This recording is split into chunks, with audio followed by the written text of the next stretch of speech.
Keep smiling. Keep smiling. 4 in 10 people believe in ghosts. Over a third of people believe intelligent life exists outside of Earth. 43% of people believe demons exist. There are unexplained phenomena happening daily around the globe, and we are here to talk about it. Your portal into UFOs, paranormal, cryptids, the supernatural, the mysterious, the unknown. I see you.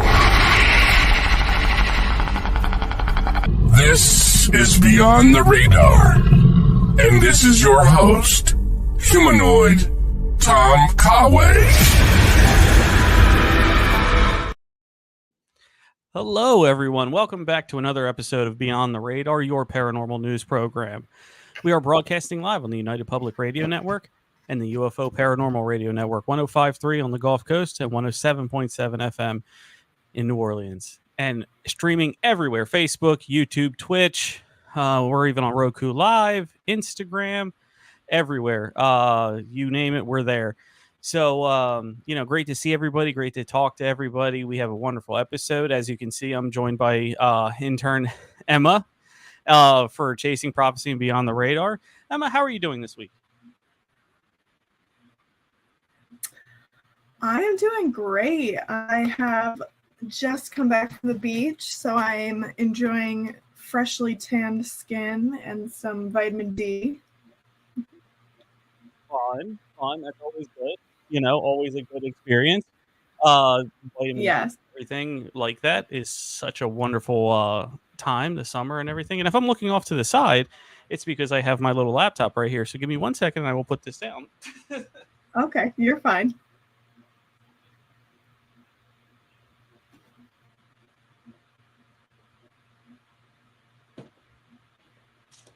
Okay, back everybody. That's fun. Dead air. So one thing we're going to jump into, but we won't jump into it yet, is the stories of the Tower of London and all the cool happenings. I should act like I've been here before. Everyone, we do have a text board. Please feel free to text in at any time. Leave comments, questions. If you are on your streaming, you can also comment as well. But the number for the text board is 484. I'm waiting for it to scroll. 484-283-5328. That's 484-283-5328. Leave your comments, questions, all that kind of stuff. We have a great show for you. Nicole, good to see you. You're always back. She misses the beach. So you live in California. I do too. I just got back yesterday, but I miss it. Yeah, it's you want to be an intern. That's lovely. You can, of course, be an intern. You can be Emma's intern. And then yes, intern for me. We'll get everybody to watch this one intern at a time. That's the real goal of Chasing Prophecy and Beyond the Radar. Just accumulate a bunch of interns. Yeah. If we just have 1 million interns, they have to watch the show. Boom. Look at those numbers. Yeah. Oh my gosh. That's smart. Yes. One thing I wanted to talk about, Emma, and you had kind of behind the scenes knowledge of this as well. I am looking to do an investigation at Skinwalker Ranch, Gusher, Utah. Yes. I am looking to do that. Yes, I'm looking to do that. Nerd Informer is game to go out and do that with us. We are looking to crowdfund this. We are 3 technologically skilled gentlemen who like the paranormal. So drones, FLIRs, IR, night vision, military grade night vision, not just regular night vision. To really rough it in a camper, everyone, outside of Skinwalker Ranch and see if there really is these anomalies and see if we can capture anything and make a little documentary about it. We're giving perks away. Like you could be, hey, you ever want to be like a producer, executive producer? You want to get your name on IMDb and anything like that? We'll offer you credits to do that. And I'm going to play our little teaser video here to get it out in front of everyone, and so it can live forever on Spotify land. So I'm going to do that here before we start. So let me get that one up right here.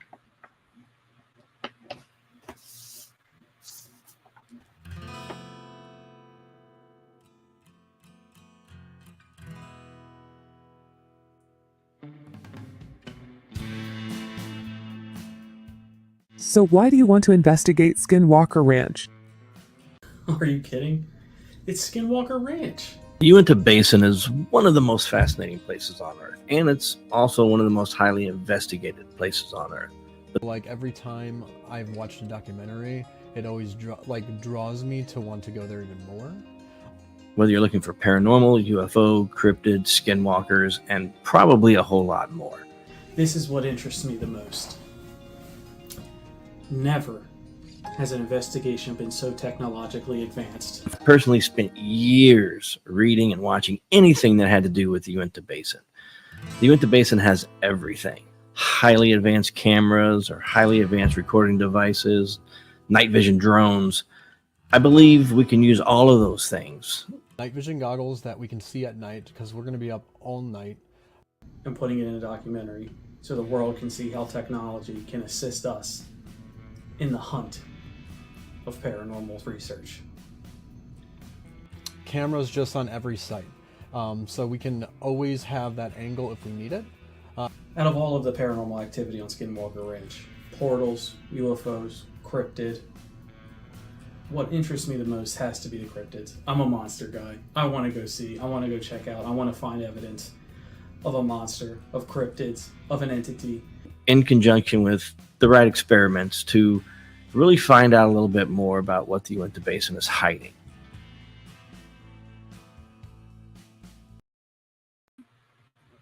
So, Wow. cool. That was the teaser trailer done by yours truly.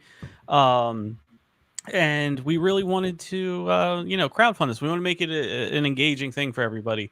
Mhm. I don't know many people, the total goal may seem high, but we're not asking everybody for the whole thing at once, but there's different perks if you check out the website or the Indiegogo.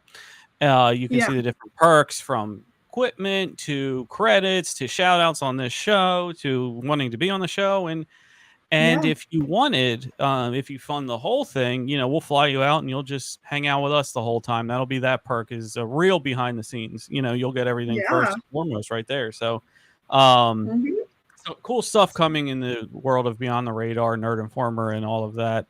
And we hope, Emma, you can hop on and join and go through that journey with us as well. Nicole, I'd have to fly past Utah to get to you. But if you would like, please come out. That's funny. All right. So, Emma, we have some extraordinary stories. I've looked through these. Some of these I've known from before. London is, Mhm. I mean, if it's the land of Jack the Ripper, it's going to be haunted. So, It's gotta be. there's Oh so much my history. gosh, it's gotta be. Yeah. So let's go ahead. I studied there for 5 months, so this is a big topic for me. Oh, you were abroad there. I was. That's where I was abroad. Okay, so right in the center of London, west, were you Chelsea area, It was Soho? like center of London. I was in Westminster area, Marylebone. Okay. Right across from Madame Tussauds. I was so slightly right west there. London. Yes. Okay. So I was there for 5 months, and it was truly amazing. Nicole, you gotta go. I want to move there one day. It's beautiful. Tip. Give her a tip if she goes. My tip would be, first things first, gotta go to the Tower of London. I went there twice during my time. There's so much history, which I'll get into, but truly amazing. The catacombs, oh my gosh, I never went there. I did go to Paris, but I was too much of a chicken to go to the catacombs. Oh, well, As Above, So Below, right? And that was that was a good movie. I don't know if you've seen that one. No, and I don't know if I need to. The title scares me enough. Well, okay. It's more psychological than it is scary, so you're not going to have to worry about the jump scares and all of that kind of stuff. Yeah. More of like the mind F scary type of stuff. But Yes. yeah, if you watch that, Yes. we will review that one at some point because it Sounds like is. a I've watched plan. probably 6-7 times because it's one of those ones that it's an easy watch. The Yeah. title, I can see why the title and maybe like the horror would throw people off. It is a rather easy watch. You know, it's Yeah. not too bad. Not too bad. All right. Yeah. All right. Selling it. Yeah, I All have to right. sell it. So I will start with a little bit of an introduction with explaining what the Tower of London is for anybody who has no idea what it could be, or if you just have a little bit of knowledge. So at the center of the British monarchy is the site of several places that have witnessed hundreds of years of war, death, people. But one in particular for the British monarchy is the Tower of London. So if you're unaware of what this tower is, to summarize, it began construction in 1078 and finished completely in the year 1399. I actually have no idea. No, I think that's Transylvania, which would be Romania. Yes. That wouldn't be. Yes. Sorry to cut you off. Go I ahead. think so too. No, you're fine. So it used to house several monarchs, such as King Edward I, Queen Elizabeth. And before the construction of Buckingham Palace, this was considered one of the primary residence of monarchs. Now, despite the history there, monarchs no longer live in the tower, and instead it serves the purpose of housing the crown jewels and other historical British sites. Now, when I was there, as I previously mentioned, I had the privilege of going there twice. It is truly an amazing experience. Like I really couldn't describe it to you other than it just feels like you are like, there's just a presence there. And you can really feel it when you walk around the grounds. They have death masks of several monarchs, the armor that kings wore, the place where many individuals got beheaded, and the etchings from prisoners that are held behind glass to preserve their old yet fragile history. So that you'll see you'll see etchings from famous individuals, ones that we're going to talk about today even. Now, aside from all of this, the tower is 1,000 years old and has witnessed much during its life. Therefore, the walls of the tower have absorbed stories after stories left untold. But today, I'm going to talk about the stories that are still being asked and spread by the very individuals themselves. The hauntings at the tower come to a total of 13. So let's get started. Bad number. Bad number. I know, isn't that? When I saw that, I was like, "Oh my goodness, that's interesting." For the general people, bad number. For me, I'm like, oh, that's so cool. So to start, we're going to talk about Guy Fawkes, who, if you are a little bit of a history buff, you might know a little bit about Guy Fawkes. So the story of Mr. Guy revolves around the infamous gunpowder plot of 1605 in England. Guy Fawkes, along with a group of conspirators, planned to assassinate King James by blowing up the House of Lords. And this is a part of Parliament. So a big plan for just a random group of guys. A gun's not enough for this guy. No, he just wants to blow it up. Yeah. So they did this not even on a regular day. They did this on the state opening of Parliament. So this is just right in the beginnings of Parliament that this is happening. That's like, man, that's some Game of Thrones stuff. Yeah, I know, right? Now, at this time in history, Catholics were forced to abandon their allegiance to the Pope and declare their loyalty to the Crown of England. This was a big Catholic Protestant butting heads a lot. Yeah. Now, Guy Fawkes' goal was to restore a Catholic monarch to the throne in protest against the Protestant government's persecution of Catholics. Little background on Guy Fawkes. He was born in York in 1570, was a veteran of the 80 Years' War fought in the Spanish Netherlands, and he became involved in the gunpowder plot through his expertise with explosives. The conspirators rented a cellar beneath the House of Lords and amassed 36 barrels of gunpowder there, intending to detonate it on November 5th, 1605, when the king and parliament would be present. Wow. However, the plot was uncovered through an anonymous letter, and Fox was caught red-handed guarding the gunpowder on the night of November 4th.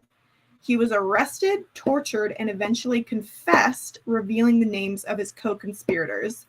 Oh, The other plotters. I know, he was a snitch, right? He was a snitch. This guy doesn't. Right? He doesn't fox. He just does not sound like a great guy, in my opinion. I don't fox with him. I don't fox with him. The other plotters, they were either killed resisting this arrest or executed after the trial. So everybody here died. But Guy Fawkes himself was tried for treason, found guilty, and sentenced to be hanged, drawn, and quartered. Now, I don't know if you know what that means. I did not know what that meant before going into this. I honestly was like... It is the most polite way of saying what they're actually going to do to him. Because if I'm not mistaken, part of it is cutting you open and taking stuff out. Yes. So essentially, this form of execution is reserved only for the worst treasoners and involves being dragged off the site of execution half alive.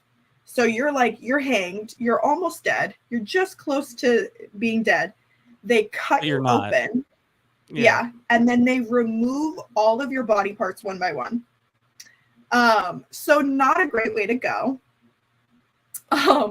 Imprisoned in the Queen's Tower, Guy Fawkes was subjected to intense torture, likely on the rack in the White Tower dungeons. And that's the rotating one? Right? Yes. Yep. It's not a fun way to go. No. Now, on the day of his execution, January 31st, 1606, he famously leaped from the gallows, broke his own neck, and avoided the full brutality of his execution. So you know what? Guy Fawkes, he was inventive. He was a very inventive person. He just jumped off and found a way out. Yeah, but like that fits with his personality. He snitched and got out of, and then when he snitched because he thought he was going to get out of something, and then he also got out of the torture because he just got it out of all of it. I mean, how do you? There has to be some skill there of conscious thought that I'm going. No, I'll break my neck. How are you going to try to break your neck? We live our whole lives trying not to break our neck. And this guy is 1 for 1 I'm gonna do it on his neck breaking attempts. I know. It just goes to show you like what life was like back in this time, where like people were voluntarily breaking their necks to be not quartered. Like what a time to be alive. I know. What a time. As much as I think I would have helped out people back then, with the lack of oversight and no cameras everywhere and no this and no that, I probably would have been a criminal. Personally, for me, I probably would have been gone. I have too many opinions. I couldn't keep my mouth shut. I would just, I'm too sarcastic. People would think I actually have body against the ground. I would be like, oh, I'm going to pull a Guy Fawkes. And then all of a sudden I'm pulling a Guy Fawkes IRL. Yeah. You know what I mean? Yeah. IRL. I mean, the image of the gunpowder under Parliament, like that should be on their dollar or their euro. I know. But Guy Fawkes still hangs around the Tower of London, supposedly. It is said that you can still hear his screams from the torture and brutal manner of death when walking through the White Tower grounds. Yes. See, I like that. I do like that because what is just an apparition going to do? I mean, people might get scared or anything, but the way to make sure you live on and have revenge after death is capturing the vocal part, not so much the visual part. Yeah, so I feel like I would be more afraid of a sound. If I'm walking around the Tower of London, I'm a guard, and all of a sudden I start hearing somebody scream, like blood-curdling screams, that is terrifying. If I just see you chilling there, sitting around, I'm not. You do your thing. You Yeah. sit there. You ghost. You do your ghost stuff. No, it's Not true me. because we see people every day that we don't interact with. I mean, probably 90% of the people we see on a daily basis we don't interact with. We just see No. them around. But Yeah. it's probably close to like 75% that if you hear somebody talking to you, you're going to, or if you hear somebody, you know, they're going to interact with you. It's a whole different level of consciousness or whatever. You know what I mean? It's a Yes. whole different level. Yes. So I agree with you. Yeah. We've all been there where, I mean, not even in paranormal, like you thought you saw, oh, I thought, there was an animal over there. You know what I mean? And it's Yeah. not, or it could have And then been, you you know what look- I mean? And You look twice and it's gone. You just are like, oh, exactly. You look twice, or somebody might have, say a neighbor you're walking down has like a rake and like a grill tarp or something, and you're like, oh, I thought it was a person in a jacket, and you look again and you see what it really is. We've all done that. Yeah. But if you heard That's a something, good point. if you heard something, that would be way more freaky. Yeah. Yeah. I And agree. Nicole, I agree. Yeah. That's so true. I could be a ghost. Oh, You wouldn't even know. You wouldn't true. even know. Imagine if I watch this back and I'm just talking to like nobody. To I'm having a full nobody. conversation Oh my with gosh. somebody. Be on Where the you are. news. Yeah. Definite. Now the All next right. person I'm going to be talking about is a personal favorite, I guess you could say. Favorite ghost.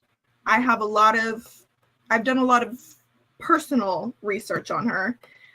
You may know her as the second wife of Henry VIII, Miss Anne Boleyn. Oh, yes. Yes, she is famous for The her other very Boleyn girl. tragic. Yes, the very tragic manner of her death. Anne Boleyn was Catherine of Aragon's lady in waiting, and Catherine of Aragon was the first wife of Henry VIII. Henry became infatuated with Anne and sought to marry her, but this desire led to a bitter conflict with the Catholic Church. As you know, if you're a Catholic, you cannot get divorced. That's like a big no-no. So Henry broke away from the Catholic Church and established his own Church of England so he could divorce Catherine and marry Anne in a secret ceremony in 1533. And then Anne was crowned Queen of England shortly thereafter. So he found a little bit of a loophole. Now, however, Anne failed to produce a male heir. She did produce Queen Elizabeth I, who is very arguably, one of the better monarchs in British history. But again, that didn't matter back then. It just mattered if you produced a male heir. Yeah. So her inability to give him this son, coupled with her strong personality and political enemies, led to her downfall. In 1536, she was accused of adultery, incest, and treason. She was arrested, tried, and found guilty in a trial that was wildly seen as a sham. Because I mean, come on, if you're the Crown versus Anne Boleyn, like if you're a juror member, who are you going to side with? You know? Yeah. So on May 19th, 1536, Anne Boleyn was executed by beheading at the Tower of London. I saw this spot that she was beheaded, as well as a couple other individuals here. And it is a very eerie sight, but they do a great job, honestly, of honoring people that were executed. Obviously, majority of them were executed unfairly, probably. Yeah. Unfairly. So they do a great job, honestly, of recognizing that. Now, Anne's ghost is said to haunt the Tower of London, where she spent most of her days imprisoned. There have been numerous reported sightings and experiences associated with Anne's spirit, and one of the most famous ghostly phenomena is known as Anne Boleyn's procession. Witnesses have claimed to see a procession of ghostly figures walking silently through the tower grounds, led by a headless Anne Boleyn carrying her own severed head. I know. She's like, I'm never letting you guys forget about this. So she's trying to out drama our Guy Fawkes here. Yes. Because that is really dramatic. That is drama. You know what? I'm going to haunt this place and carry my own severed head. You know? But to be fair, Guy's haunting sounded scary. Hers is more sad to me, on the sad Yes. spectrum of Yes. hauntings, carrying your Mhm. own head, and then a procession, because the procession means people really cared about you. Yes. You know what I mean? Yes. And so for Yes. you to be degraded by, which it Mhm. is, it's like an embarrassment death. You know what I mean by beheading. Yes, to be accused of all these things just because you never produced a male Incest, heir. really tops Yeah. everything in there. Like, what do you Oh do? my What? gosh.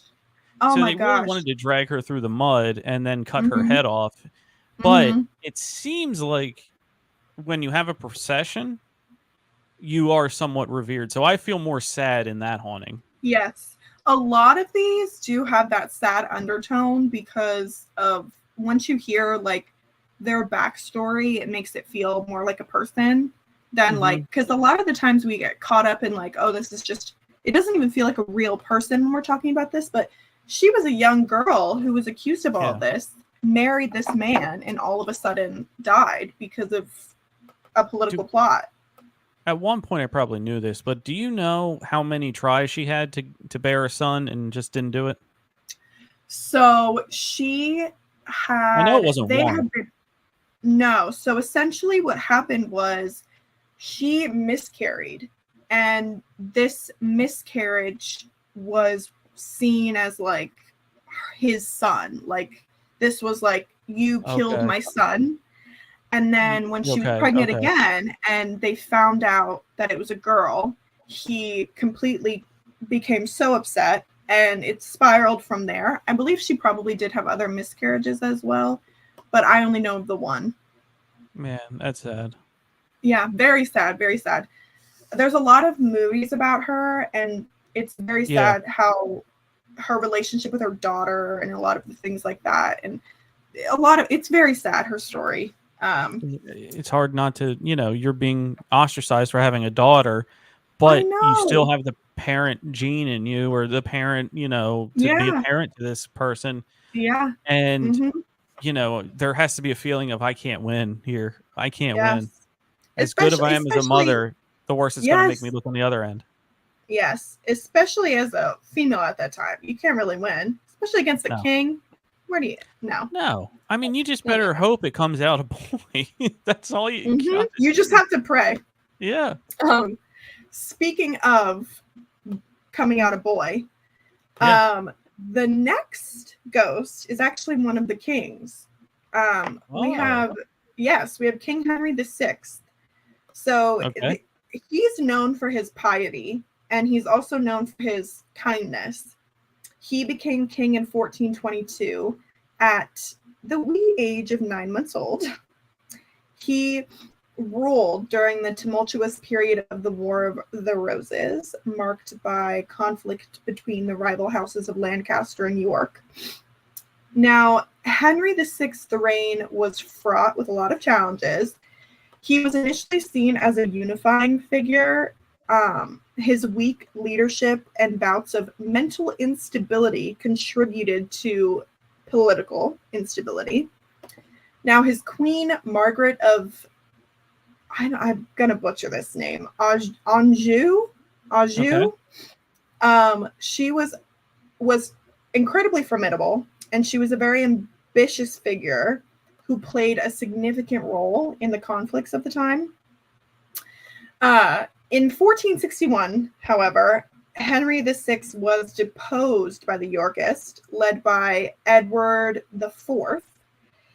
Despite brief periods of restoration, he spent much of the next decade in captivity until his death in 1471, he possibly was murdered, speculatively murdered on the orders of King Henry IV. It'd be so hard to tell if somebody was murdered back then with nothing. You never know. Yeah. Henry VI was a symbol of Lancastrian loyalty and suffered during the turmoil of this war.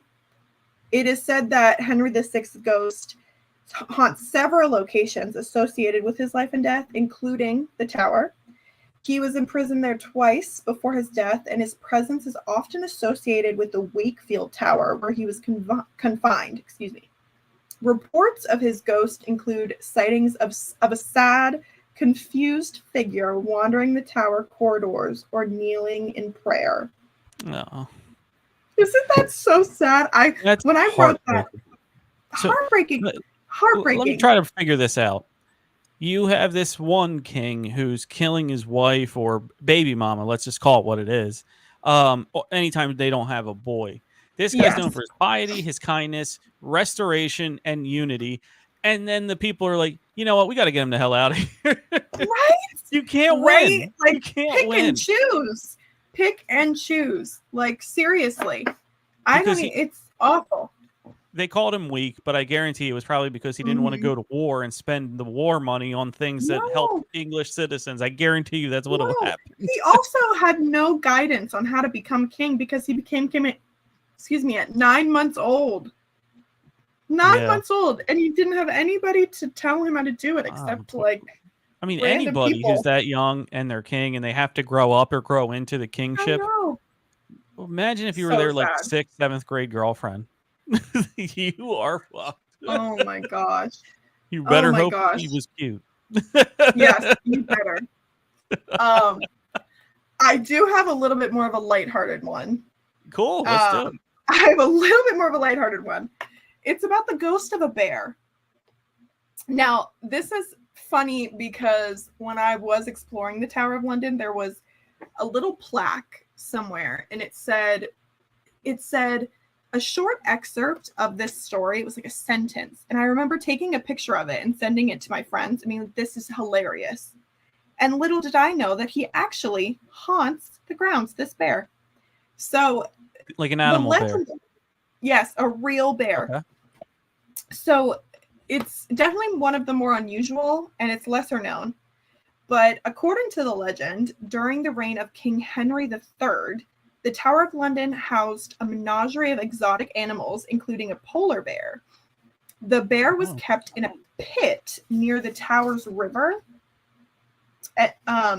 where it would swim and catch fish and like entertain visitors. Now, this bear became a symbol of the tower's exotic and fearsome reputation, during these times. Okay.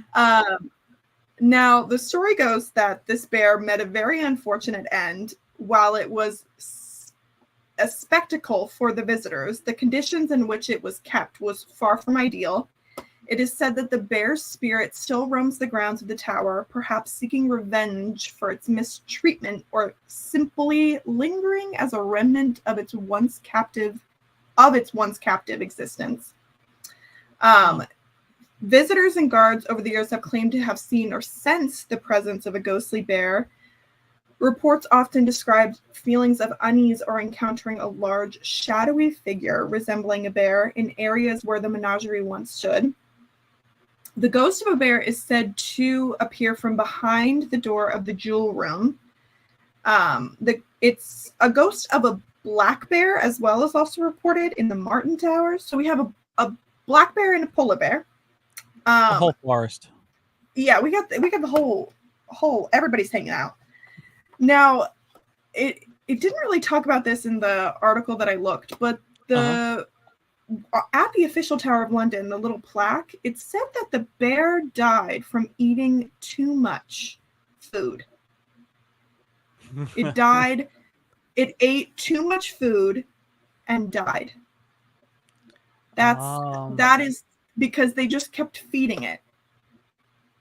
I didn't know a bear would eat to that point. I know certain animals do, like fish. You know, I know that they'll do, but I would think a mammal wouldn't be too far from us and would have sort of similar synapses where, hey, I feel full, I'm going to stop. You know what I mean? Because what's to say some out in the woods, That's true. I mean, there's plenty of game everywhere. Mm-hmm. So I don't understand. I think it was too much cake. I think they were feeding it leftovers.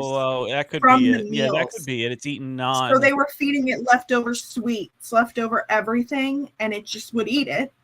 And think about these feasts. I think that's what it said. I wish I don't have my phone with me, but I had it. I took a picture of this plaque because I thought it was hilarious that this bear died from eating too much cake.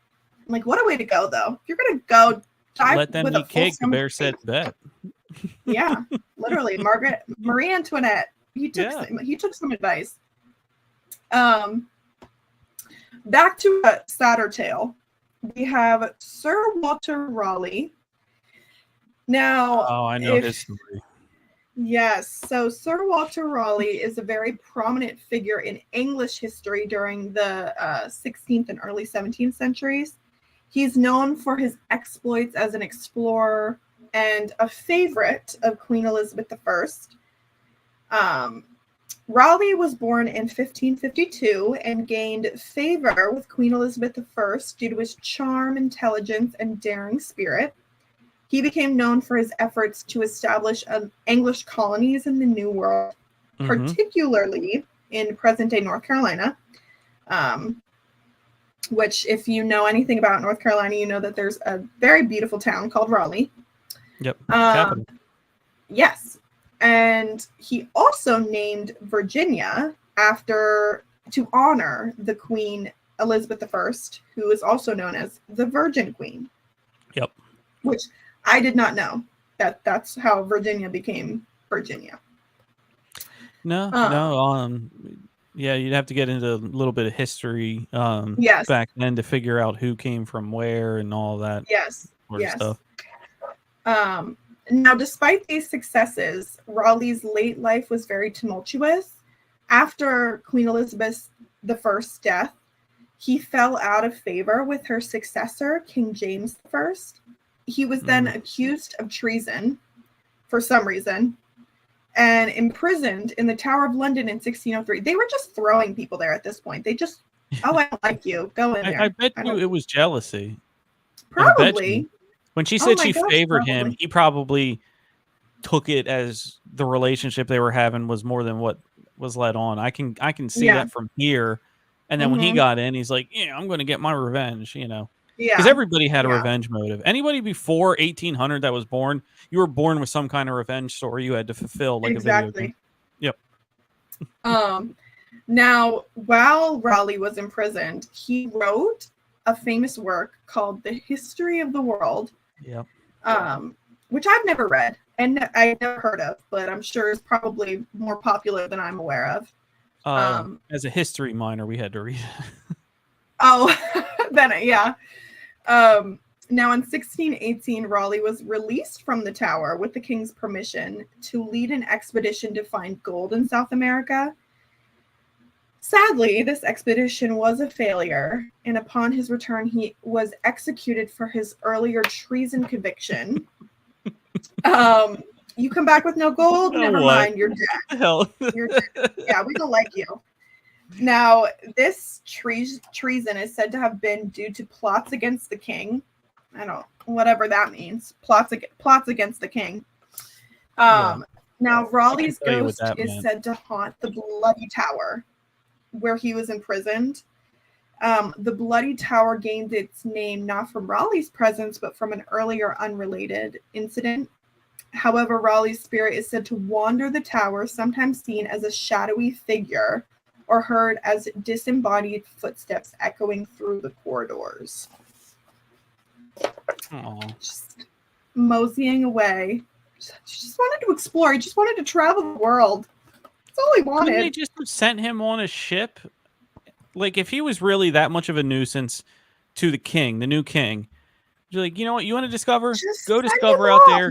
When you come back, you go to this port, you refill with everything, whatever you want, and then you go off again. You don't have to kill everybody, but yeah, you know what? It was probably he was well liked by English folk, like the countryside or the townspeople. He was probably well liked, and that is what he couldn't stand. That's probably yes, definitely. The next story I have is about the faceless young woman. It's a little bit of a shorter story. Now, according to this legend, the ghost of a young woman with no face has been seen wandering corridors of the Tower of London. She is said to wear clothes that appear to be from the medieval or Tudor period, adding to the mystery surrounding her identity and origin. Mhm. Visitors and guards alike have reported sightings of this ghostly figure over the years. Witnesses describe her as appearing suddenly and then vanishing without a trace, feeling unease and dread. The identity of the faceless young woman remains a mystery, as does the reason for her haunting, as there are no historical records or documented events that definitively explain who she might be in life or why she continues to linger at the Tower of London. I think it's probably Catherine, no, what's her name? Henry VIII's, Catherine Howard. Okay. It's one of his wives. She was also executed there. But they didn't really talk about her on this list, and she has a pretty sad story as well. And she was also beheaded. Henry VIII, he was, maybe to his wife, he was an embarrassment. And her eternal want is that she doesn't want her face seen, but still wants to be there as like an embarrassment shade to Henry VIII. Because I mean, he's one of the ones you definitely know. There's a whole number of Henrys. So. It was honestly hilarious walking around and seeing his what's it called? Armor. Because he was a big guy. Wow. This armor was huge. Probably could have fit all of his wives in that armor. Yeah. Like, wow. I don't even, he had the power of the king, I guess. Yeah. Oh, that's funny, Nicole. Yeah, that's funny. Yeah. So, back to some sad stuff here. I don't know if you've heard of the story of Margaret Pole. Yep. She didn't get, it wasn't a clean kill, let's just say. No, it wasn't. It really wasn't. So essentially, Margaret Pole, she was the Countess of Salisbury. She was a very, very prominent figure in the Tudor time in England. She was born in 1473, and her life was deeply intertwined with political power struggles at the time. Now, her fortunes were drastically changed with the rise of the Tudor dynasty, and she initially enjoyed a lot of favor at the court of King Henry the VII. She was married to Sir Richard Pole, with whom she had 5 children. However, during the reign of King Henry VIII, here he is again, her family's loyalty to the Tudor crown came into question. Now, her son, Henry Pole, became, or was allegedly conspiring against the crown. Again, another one of those. So he was executed. And after this, Margaret herself fell under the same suspicion of conspiring against the crown. In 1539, she was arrested and imprisoned in the Tower. Despite her advanced age and lack of evidence against her, Margaret was accused of treason and sentenced to death.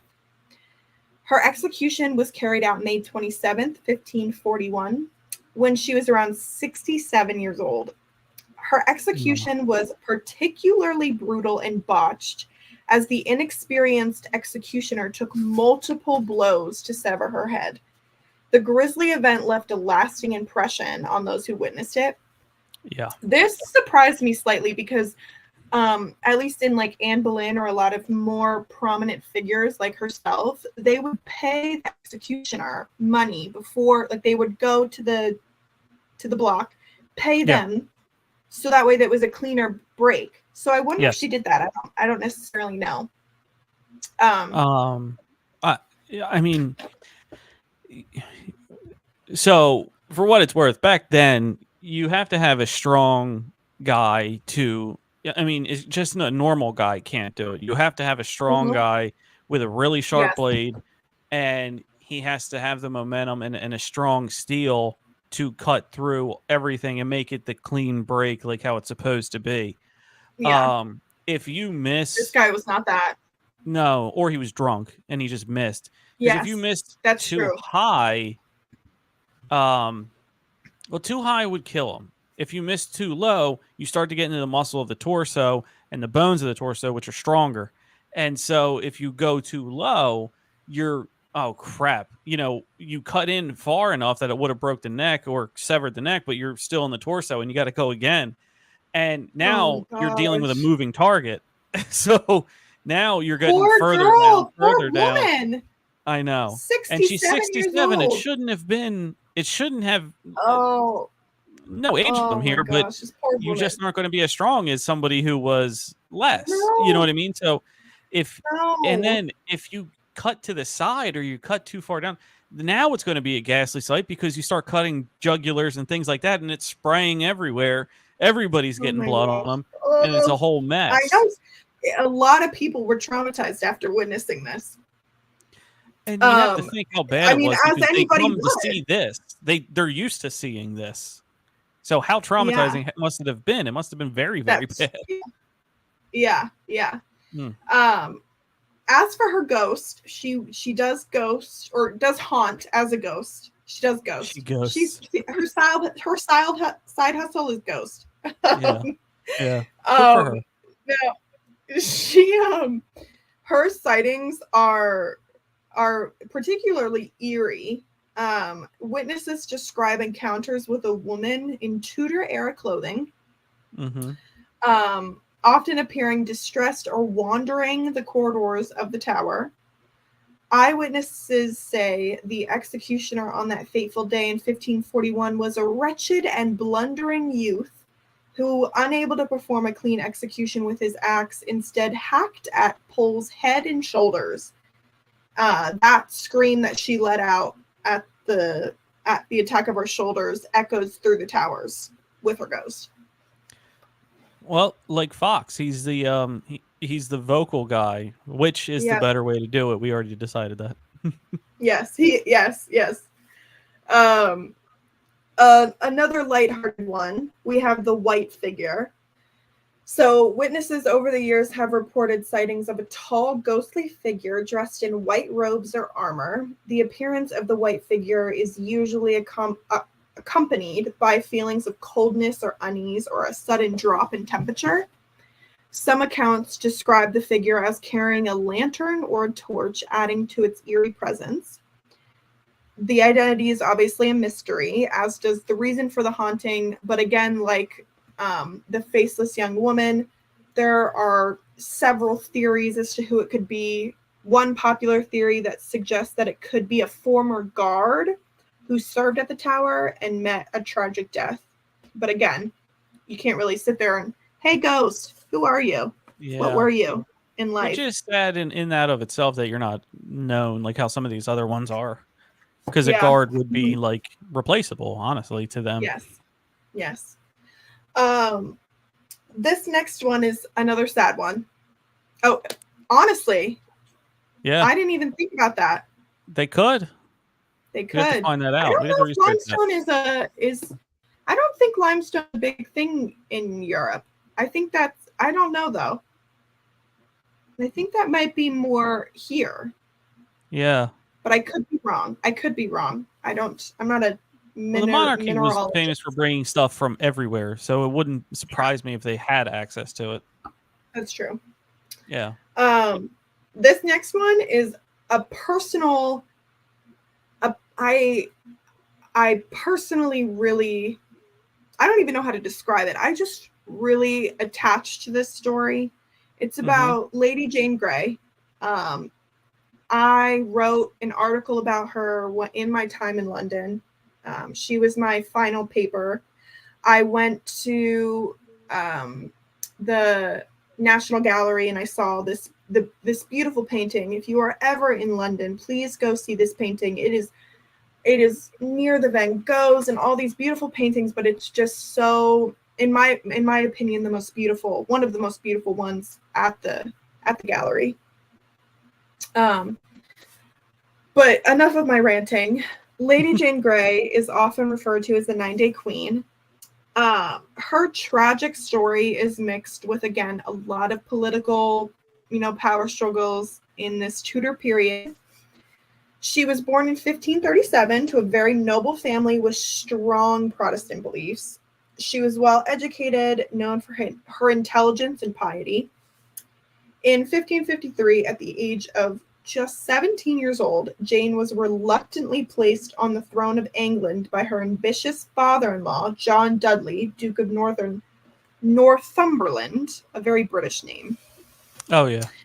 Yes. 10 This 10. move was part of a plot to prevent the Catholic Mary Tudor, later known as Queen Mary I or Bloody Mary, from assuming the throne after the death of her brother King Edward the Sixth, I believe. Her reign only lasted 9 days. And this is because Mary Tudor quickly gathered support. Because at this time, again, the Catholics and the Protestants are still fighting. And after, obviously, Mary is the more, you would think that the crown would go directly to Edward's next sister. And so that garnered more support from people than a cousin getting the throne, especially someone of Protestant belief. Yeah. With this, Jane was deposed. She was imprisoned in the Tower along with her husband, Guildford Dudley, with whom they shared supposedly they were very in love with one another. And it is even in the article I wrote, or the essay I wrote, it is said that when she saw his head being chopped off, she wept and cried out for him from the tower as she watched him die. Despite Mary initially showing clemency, Jane's fate took a tragic turn when her father-in-law attempted to overthrow Mary. Jane was implicated in this plot, and although she may have been innocent, she was still executed at the age of just 17 years old. The tragic circumstances of her short life and her unjust execution have contributed to the belief that her ghost haunts the Tower of London. Reports of her ghost include sightings of a young woman dressed in Tudor clothes wandering the tower grounds, or appearing at the window of the Beauchamp Tower where she was imprisoned. They often describe feelings of sadness or empathy when encountering her ghost, as if she's still mourning her fate and seeking understanding or justice. Her ghost is seen as a reminder of the political intrigue and religious turmoil that marked her brief time as queen and in the Tudor era. Oh, isn't that a lot so sad? for 9 days? It's terrible. It's terrible. And I just think of me at 17 years old. I mean, oh my gosh, it's so sad. You're not prepared for anything. No. You probably just got your license. So yeah.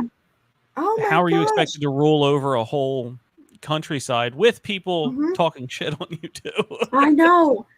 But there is a new show on Amazon Prime. It's called My Lady Jane.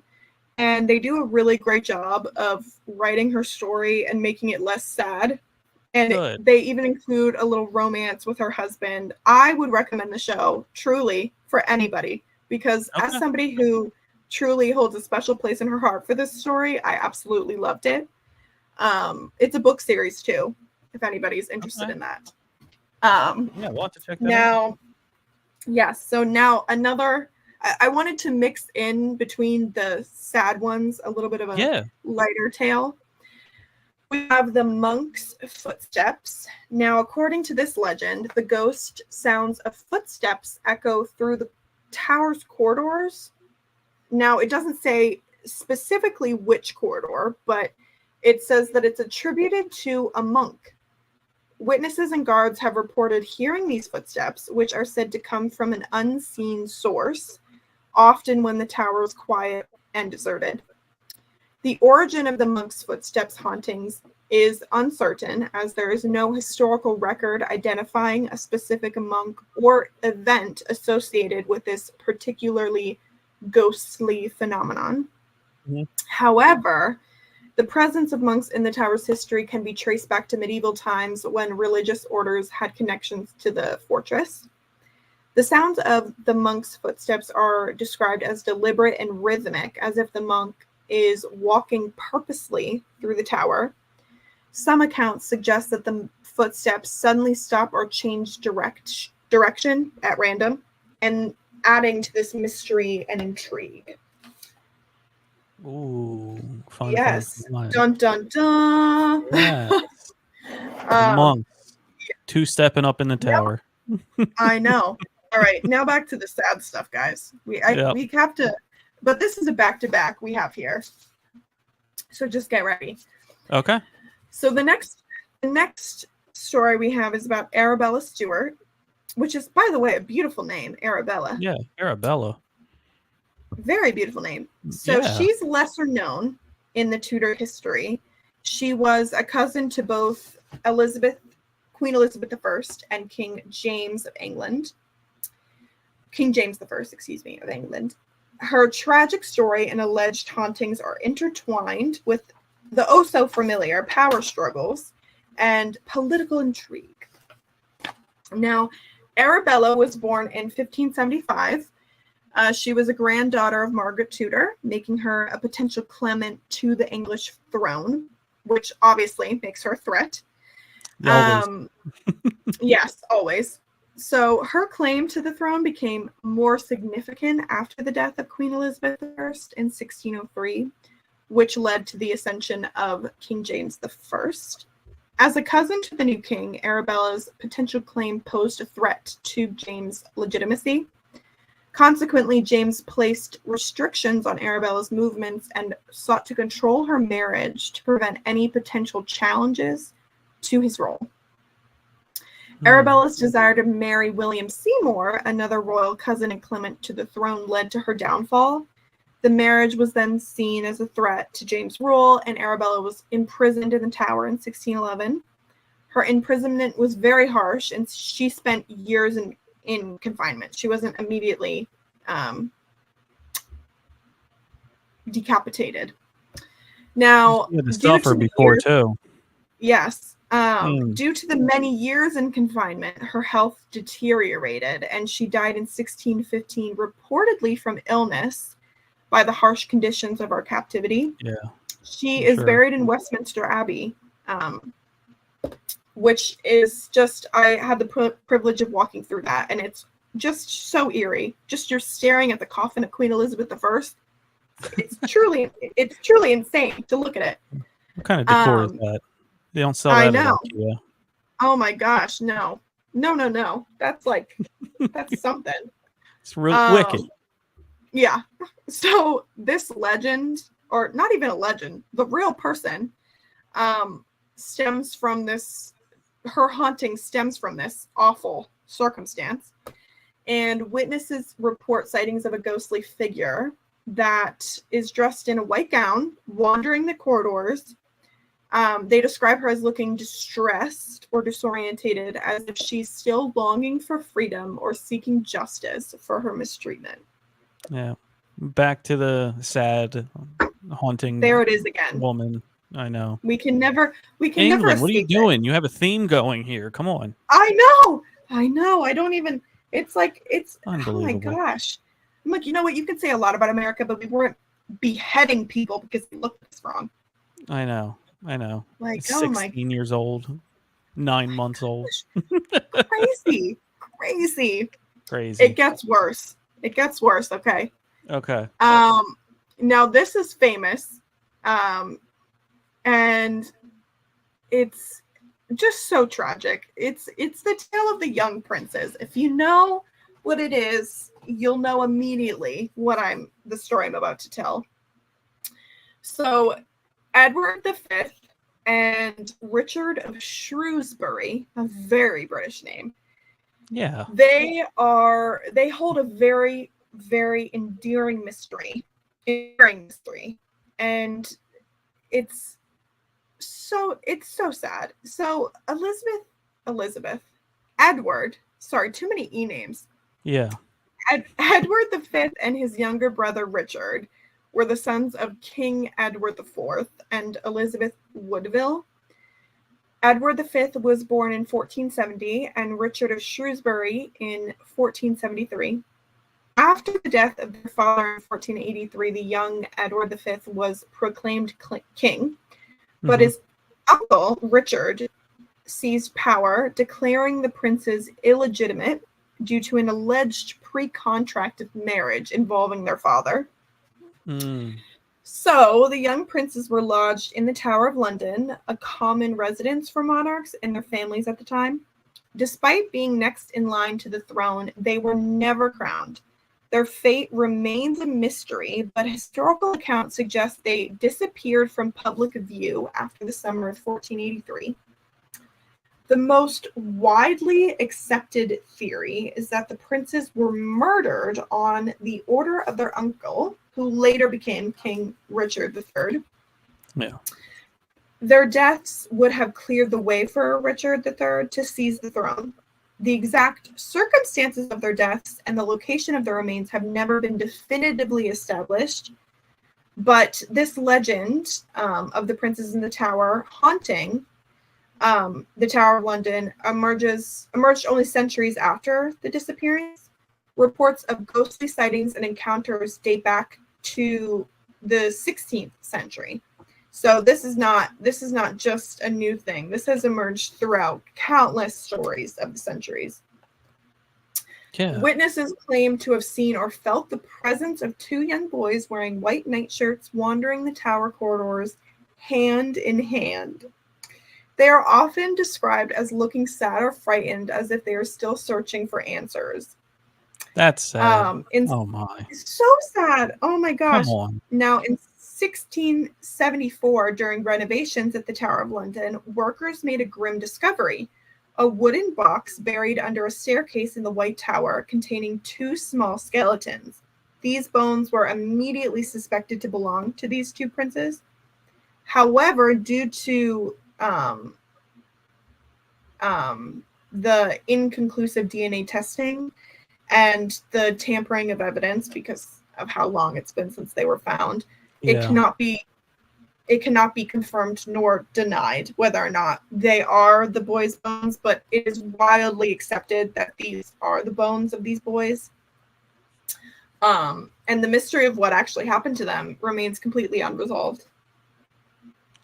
Oh man. So it probably is those boys. Who else is going to be that small anyway and put bodies in there? Who else? And two bones. I mean, yeah, two sets of little bones. I mean, it definitely is. But again, the crown isn't going to come out and say that. They're not going to say, "Oh yeah, yeah." You know, they're definitely murdered. But I remember walking by the same staircase that they referred to during this. Wow. And I just was, oh my gosh, the beating in my chest. Oh my gosh, because the first time I went there, I didn't know any of these stories. And then the second time I went, I knew them. And so I'm just walking around. I'm like, hey, Anne. Hey, Boleyn girl. What's up? There you go. I'm sure they like that, being recognized. Oh, I'm sure. The final story. This, I feel, is a great way to tie them all together. Okay. So this story is about the nameless thing, the final 13th ghost. The nameless thing at the tower is a mysterious and unsettling entity often mentioned in tales of the tower's paranormal activity. Now, unlike many other specific ghost stories associated with the tower, the nameless thing is shrouded in its ambiguity and speculation. Accounts of the nameless thing describe it as a presence or entity that instills fear and unease in those who encounter it. Witnesses often report feelings of dread, coldness, or an oppressive atmosphere when near its supposed presence. The nameless thing is said to manifest as a dark, shapeless shadow or a formless presence that defies description. One theory surrounding the nameless thing suggests it could be a manifestation of the accumulated negative energy or residual emotions from centuries of imprisonment, torture, and executions that took place within the tower walls.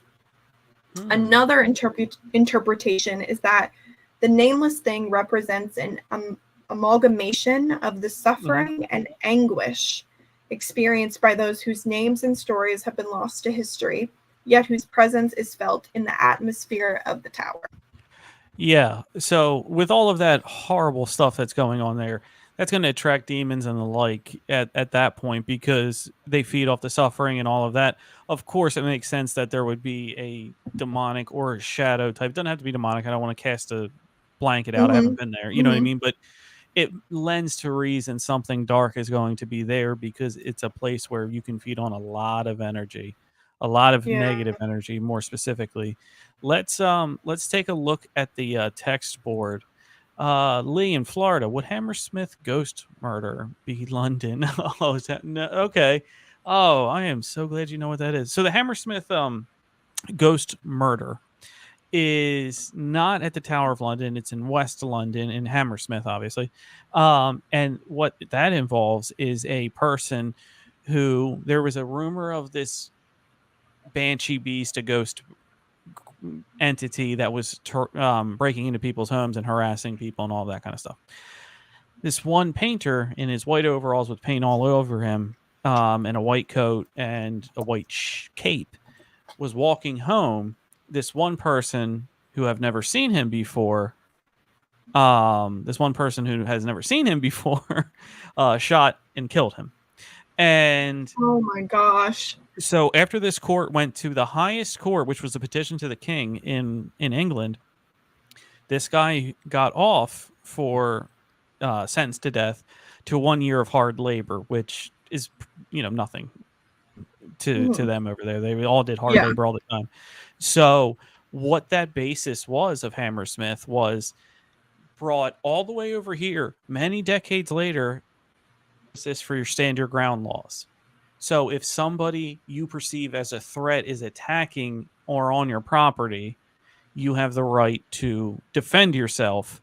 Now this guy, it's a little gray, because this guy wasn't, doing any of that, but because the town was under the tense of havoc being raised. So let's bring that over here. Say there's a riot going on and you see somebody on your property who has, like, he fit the description for the ghost. Say somebody's walking with like a TV on your property and you think and you shoot him, and really he was walking through your property. He wasn't walking, it wasn't from your house at all.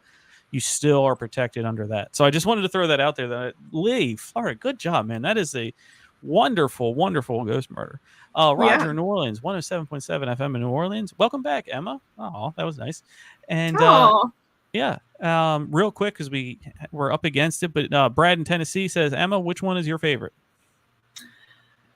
Oh, Lady Jane Grey. I can't even. Okay. It's just, I mean, it's just such a sad story, and it's hard to even say favorite. I guess probably the most, the one maybe that favorite you hold closest to your heart is that one. It's definitely that one. It just I just hold it so close to my heart. Fair enough. All right. So we have to get out of here before we get yelled at. Emma, tell everyone where they can find you.